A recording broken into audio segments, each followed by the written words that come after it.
What's up, guys? Welcome back to my channel, and I'm feeling a little bit nostalgic, right? All these emotions come up after moving out, and I was rewatching some old videos, and I was like, wait a minute. My first movie review that I did when I was in my new place was a video game movie adaptation. Uh, and right now I'm looking around.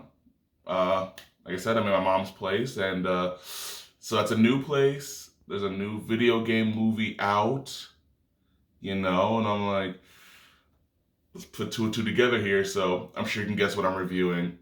It's John Wick 4, the guy from Fortnite.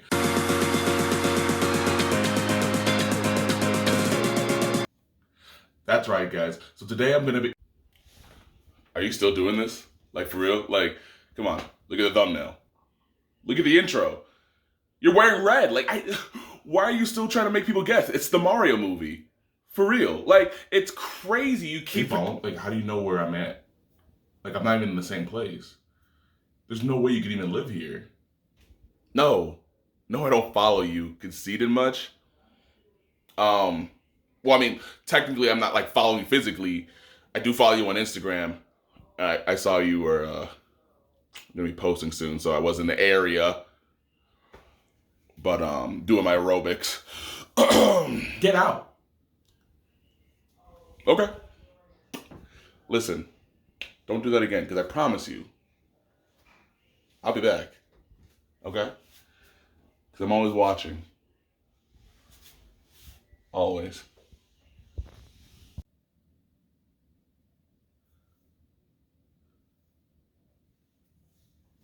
Who even is that guy? That doesn't make any sense. So yeah, the mushroom's out of the pipe.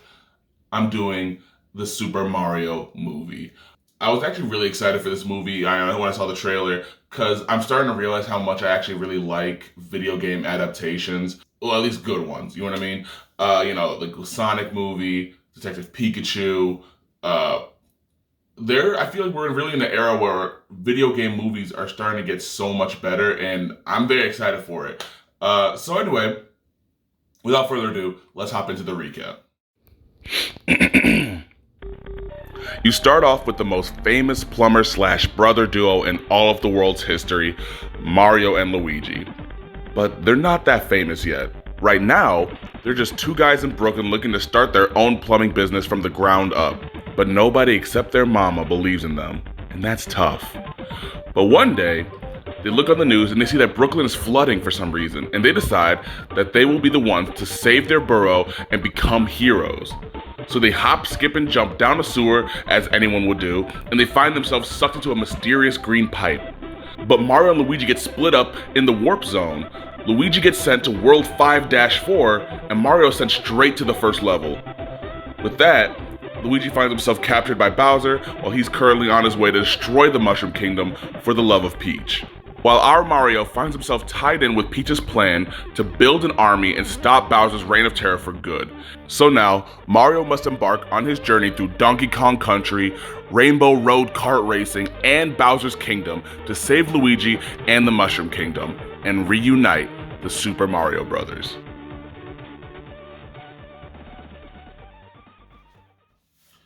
Okay, so let's get into the greats. The score.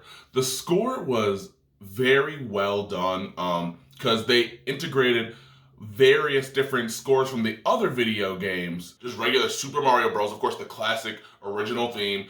But you also have the songs from the different video games down the line, including Mario Kart. Obviously, we have the DK rap in there. Like that, it was just like a lot of fun. And, of course, how can we talk about this movie without bringing up Peaches? Jack Black is killing it at the moment, and I hope it wins the Oscar. He's doing some great work. So overall, it was a great score. I had just listening to it just filled me with joy from my childhood. So I'm like, whoa, that's awesome. Next up is the voice acting, and I know that's going to come to a shock for a lot of people. Everyone was up in arms when it came to Chris Pratt voice acting for Mario, and I'm not gonna lie, of course I was skeptical, but I'm somebody who wants to wait and see how it turns out rather than, just be like, oh, this sucks. So I was very, very curious, right?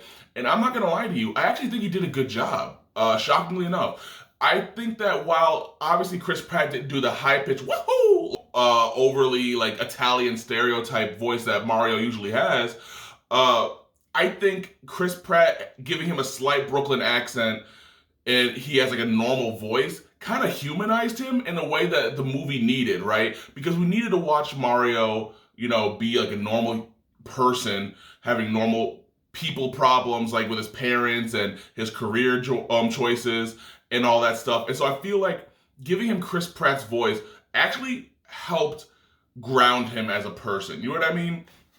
So I actually really enjoyed it. Everyone else is actually doing really well. I really like Charlie Day as Luigi. Of course, am I going to just keep geeking about Jack Black? Yes, I am. He did great. And he didn't even sound like Jack Black until he started singing. Because otherwise, he just sounded like a straight up villain, which I really loved. Like Jack Black's range is phenomenal. So I was just saying that was great. Next up is the comedy. I thought it was so funny, right? I found myself laughing multiple times, and I don't think it was just comedy in the sense of like, oh, here's a reference, I'm laughing, and that's that. Like, I thought that the original writing for the movie, just like the dialogue between characters, actually just genuinely made me laugh. I felt like this is a very funny movie, and I think that it can be enjoyed by all ages. Like the younger crowd of people who may not even have grown up with Mario, may have still found it very funny. Same for the adults like me, going there and wanting to relive a little bit. And even without the element of nostalgia, I still thought it was very funny. I thought the writing was really good. So there's that. Since we're already talking about nostalgia, the nostalgia was very good. Like, I don't personally see an issue, right, when a movie puts a lot of nostalgia in it if the movie is done well. Take, for example, Ready Player One. I hated that movie. I'm gonna be so completely honest with you. For it to even have Iron Giant in there, live action in there, it hurt my heart because yes, he kind of looked cool. I don't want a live action remake of Iron Giant. I'm really cool with video game adaptations, but live action remakes of old 2D animation, I don't like them that much. Except for Jungle Book. That one was actually a really good one. But otherwise, I'm not a fan of it. Main difference being that video games, I don't think are as easily accessible for everybody, and I think it's fun to take the narrative and add a little additional writing, do stuff like that. I'm sure that other people may have a different opinion, but nonetheless, since I can't really like play all video games all the time, it's nice to just watch the movie and enjoy the same narrative that was played out in the video game. You know what I mean? Kind of like watching a Let's Play, but for a movie, So I personally enjoy those, but remakes are just kind of like, sometimes they're just overdone, especially with Disney. They just keep on making a new remake over and over and over again. I'm not really a fan of them. And again, you talk about Ready Player One, they just jam-packed a bunch of nostalgic imagery in there to try to make you be like, whoa, I know those people. It doesn't really matter. I don't really care. And Iron Giant didn't save that movie for me. I didn't like it. Whereas for the Super Mario movie, I felt like this genuinely felt like a nod to fans to allow them to sit back and actually enjoy what they're watching. And it didn't feel like it was just jam-packed with a bunch of nonsense to make you enjoy it. I felt like they found ways to weave in different storylines like Donkey Kong, Mario Kart, and Bowser's Kingdom and all the different different images of the different video games in a cohesive hour-and-a-half film. And I really enjoyed that. And I felt like the nostalgia was done very well. And lastly, the animation, which is pretty obvious because it was produced by Illumination and Nintendo. Do you think Nintendo's not going to fork over a bunch of money to make sure this thing looks crisp? They will kill you if Mario has a hair out of his dirty little mustache. Sorry. But, even Despicable Me had great animation, so I'm just saying, I expected as much from this company, from this production company, and I enjoyed it. Simple as that. The animation was fluid, and oh my god, all the vivid, bright colors of the Mushroom Kingdom, the palette of just dark reds and blacks and all that stuff for the Bowser's Kingdom. I just very much enjoyed how much it just popped. The movie was very colorful, right? And I loved every minute of it. Oh my god, and the Rainbow Road scene, fantastic. I almost want to go back and see it in 3D, because that one actually might be almost too much. But I'm willing to try. Anyway, guys, that's it for the grades. Let's get into the gripes. The gripes And I'm going to say this one time and one time only. Not enough Diddy Kong. You see him for a brief bit, and then he's gone. And listen, hey man, here's a quick spoiler alert. Maybe he's going to be in number 2, right? Because I'm sure they're making it, because in the end credit scene, you see Yoshi's little egg, which, cause I was going to make that a gripe. I was in the theater like, where's Yoshi? Y'all about to lose a fan. Where's Yoshi? There's the end credit scene. So, okay, you got me, all right? I'll show up for the second one to watch Yoshi. But if Diddy Kong's not in that second one, I promise you we're going to have problems. Because Diddy Kong could have very well have just hopped on Donkey Kong's back for the adventure and just was there. But I get it. You can't cram too many characters in it. But I needed him.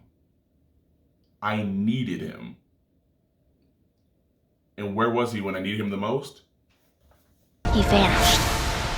Anywho, and I did have a very slight gripe, right? And I feel like people are gonna be like, what the heck are you talking about? I didn't write it down because I didn't want to make it wasn't like a huge thing.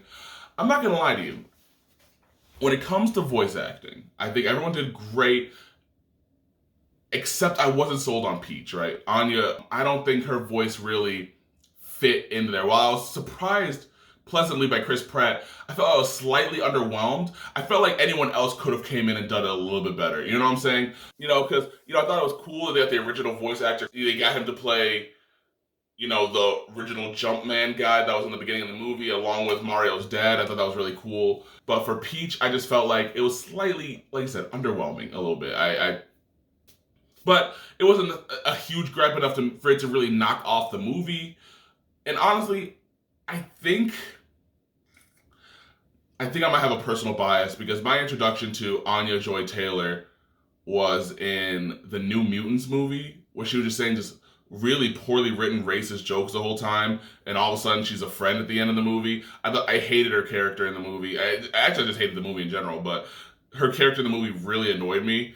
And I think that, how when you just get introduced by a character and now that actor's face is just like... So I apologize if my bias is showing, but it is what it is. But again, I didn't write it down as a gripe, so not a huge deal, right? So overall, adding in the gripes and the grades, put that together, we got a grade. I graded this movie a 96%. I had a phenomenal time, really. Like, it was just pure fun in an hour and a half. I think that it's fun for everybody.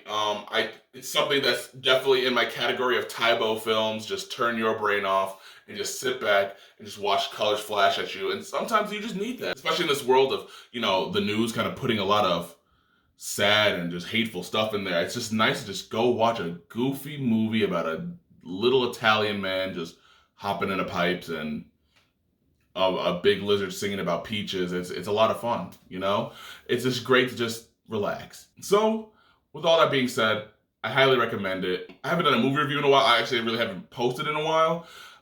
And I'm going to throw in some recommendations of movies to go see or just watch that I saw in the gap while I was, gone. Definitely the Puss in Boots movie. That was a phenomenal time. That was like a 98% in my eyes. Creed 3, very good. I'd give the one like maybe an 89 or a 90, I would say. But still very good if you enjoy the Rocky movies or the Creed movies, which I have been. All of them are just a great time overall. And Missing. Missing was the follow-up to the movie Searching. And it's just like, it's kind of like if you watched Unfriended, where it's just all webcam. It's a webcam thriller. It's edge of your seat, great time. So those are a couple of my recommendations. Go check out my Letterboxd, where I'm going to be still consistently posting my movie reviews. So if you want to read more in-depth reviews, go check it out there. I put the links in the bio and all that good stuff. Anywho, guys, I hope you guys have a great rest of your day. Go see the movie. Go laugh. Go cry. Go jump down a pipe. I will see you all in my next video. I will talk to you later. Bye.